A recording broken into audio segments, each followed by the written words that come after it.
मेरे मेरे प्रिय विद्यार्थियों एवं मित्रों, मेरे यूट्यूब चैनल के स्टडी ग्रुप 940 पर आप सभी लोगों का बहुत-बहुत स्वागत है। आज के वीडियो में हम बात करने वाले हैं त्रैमासिक परीक्षा कक्षा 9 में विषय समाज विज्ञान का जो पेपर हुआ है, उस पेपर के बारे में।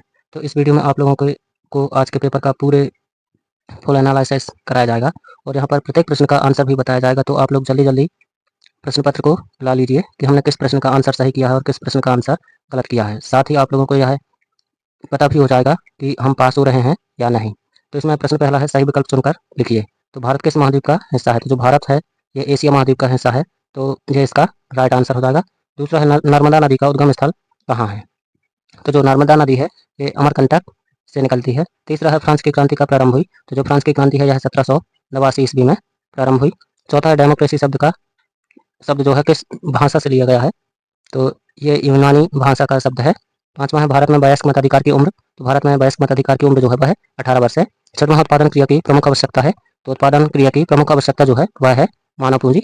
दूसरा है, खाली स्थानों की पूर्ति कीजिए। तो खाली स्थान में जो है अरब सागर जो है भारत के पश्चिम दिशा में स्थित है, तो ये इसका राइट आंसर हो जाएगा। दूसरा है, बांगर बोरानी खाली स्थान मृदा होती है, तो इसका जो खाली स्थान होगा वह होगा जलोढ़ मृदा होती है। तीसरा है, द सोशल कॉन्ट्रैक्ट की रचना खाली स्थान ने की थी, तो इसका जो राइट आंसर होगा वह होगा मित्रों रूसो।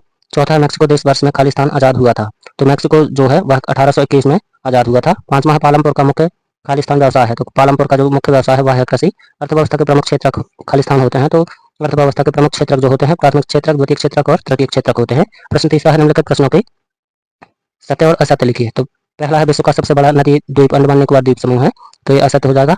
दूसरा है, प्राथमिक भारत की अधिकांश बड़ी नदियां का उद्गम क्षेत्र पश्चिमी घाट है, तो ये सही है। तीसरा है, फ्रांस की सामाजिक संरचना में मध्यम वर्ग में पादरी शामिल थे, तो ये असत्य हो जाएगा। चौथा है, जॉन निकोलस लोकतांत्रिक शासक था, तो ये असत्य हो जाएगा। पांचवा, मूल कर्तव्य 73वीं संविधान संशोधन द्वारा जोड़ा गया, तो ये असत्य हो जाएगा। छठवां है, रबी की फसल गर्मी के मौसम में लगाई जाती है, तो ये भी असत्य हो जाएगा, क्योंकि जो रबी की फसल है ये अक्टूबर से दिसंबर के बीच में लगाई जाती है। तो यहाँ पर प्रश्न एक को छोड़कर बाकी सभी असत्य हैं, तो दूसरा सही है, बाकी सभी गलत है।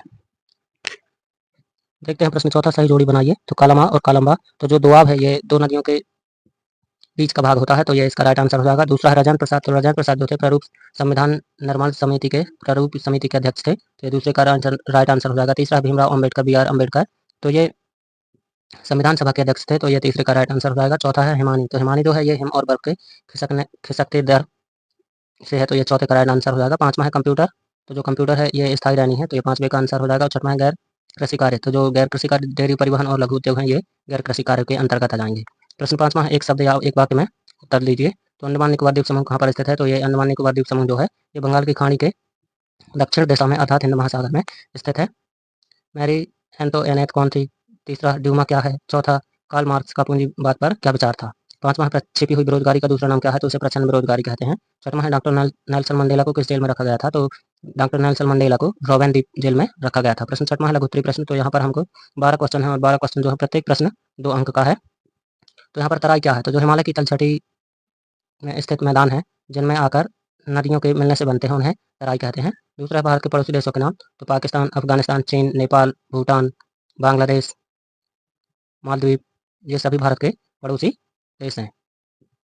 तीसरा है, भारत की किन्हीं दो प्रमुख झीलों के नाम लिखिए। तो जो डल झील है ये जम्मू कश्मीर में है और जो चिल्का झील है ये उड़ीसा में है। स्टेट क्या था? तो जो स्टेट था ये सामाजिक वर्गों को दर्शाने वाला था कि जैसे अमीर और गरीब, ये स्टेट कहलाता है, स्टेटस।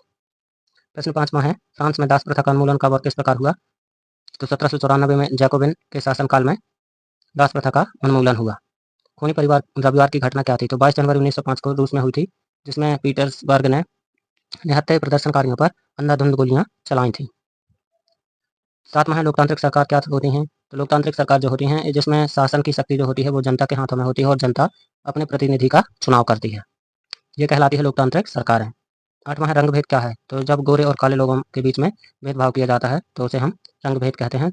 नौवां है, संघीय सरकार किसे कहते हैं? तो केंद्रीय सरकार राज्यों और प्रांतों के बीच विभाजित होती हैं, उसे संघीय सरकार कहते हैं। फिर अगला प्रश्न 10वां, पालमपुर में गैर कृषि क्रियाएं कौन कौन सी हैं? तो डेयरी, लघु स्तरीय विनिर्माण, दुकानदारी और परिवहन, ये पालमपुर में गैर कृषि क्रियाएं हैं।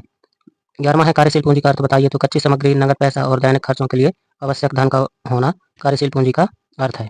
प्रश्न 12वां है, जापान जैसे देश कैसे विकसित हुए? तो जो जापान है वहाँ की जो टेक्नोलॉजी है उसमें नए नए तरीके और जो सरकार है वहाँ की सरकार की प्रभावी कार्य नीतियों के माध्यम से जो जापान है ये विकसित हुआ।